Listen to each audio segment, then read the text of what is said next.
Hello world! According to many social media platform news like TMZ, Entertainment Tonight, and others, Brooklyn Beckham is opening up about the family drama, saying reconciliation isn't happening.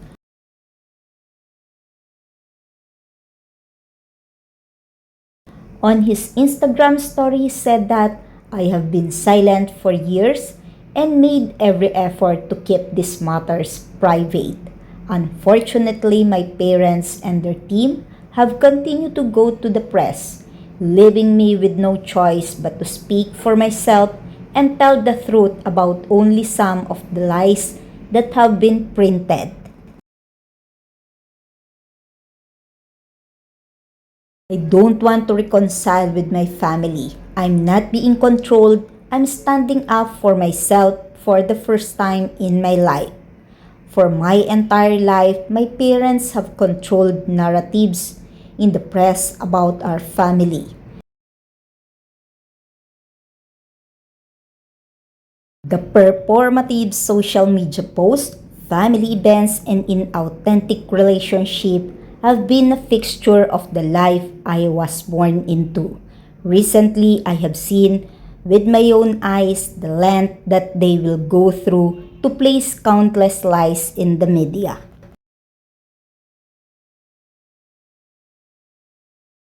Mostly at the expense of innocent people to preserve their own facade, but I believe the truth always come out. My parents have been trying endlessly to ruin my relationship since before my wedding, and it hasn't stopped. My mom canceled making Nicola's dress in the 11th hour despite how excited she was to wear her design, forcing her to urgently find a new dress. Weeks before our big day, my parents repeatedly pressured and attempted to bribe me into signing away the right to my name, which would have affected me, my wife, and our future children.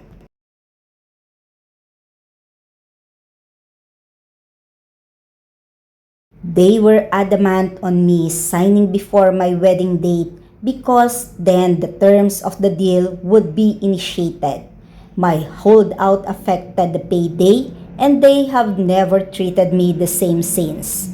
During the wedding planning, my mom went so far as to call me evil because Nicola and I chose to include my nanny Sandra and Nicola's nanny at our table.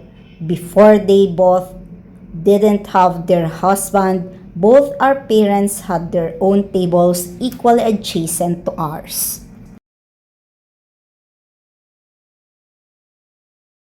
The night before our wedding, members of my family told me that Nicola was not blood and not family.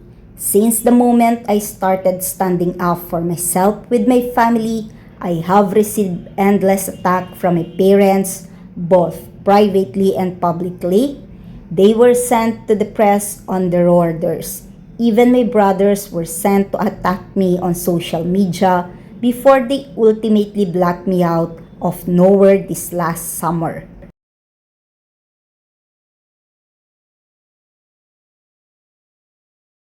My mom hijacked my first dance with my wife, which had been planned weeks in advance to a romantic love song, in front of our 500th wedding guest. Mark Anthony called me to the stage wherein the schedule was planned to be by romantic dance with my wife, but instead my mom was waiting to dance with me instead.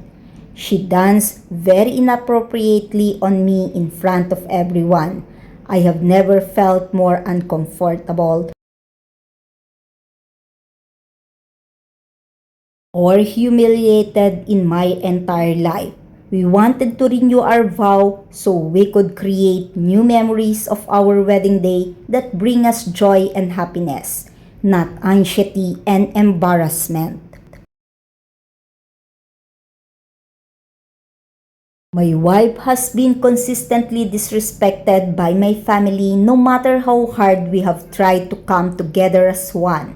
My mom has repeatedly invited women from my past, into our lives in ways that were clearly intended to make us both uncomfortable. Despite this, we still traveled to London for my dad's birthday and were rejected for a week as we waited in our hotel room trying to plan quality time with him. He refused all of our attempts unless it was at his big day party with 100 guests and cameras at every corner. When he finally agreed to see me, it was under the condition that Nicola wasn't invited. It was a slap in the face. Later, when my family traveled to LA, they refused to see me at all. My family values public promotions and endorsement above all else. Brand Beckham comes first. Family love is decided by how much you post on social media or how quickly you drop everything to show up and pose for a family photo op, even if it is at the expense of our professional obligations.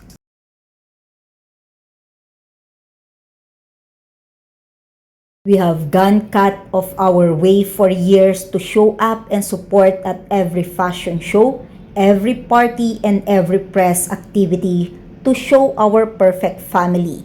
But the one time my wife asked for my mom's support to save displaced dogs during the LA fires, my mom refused.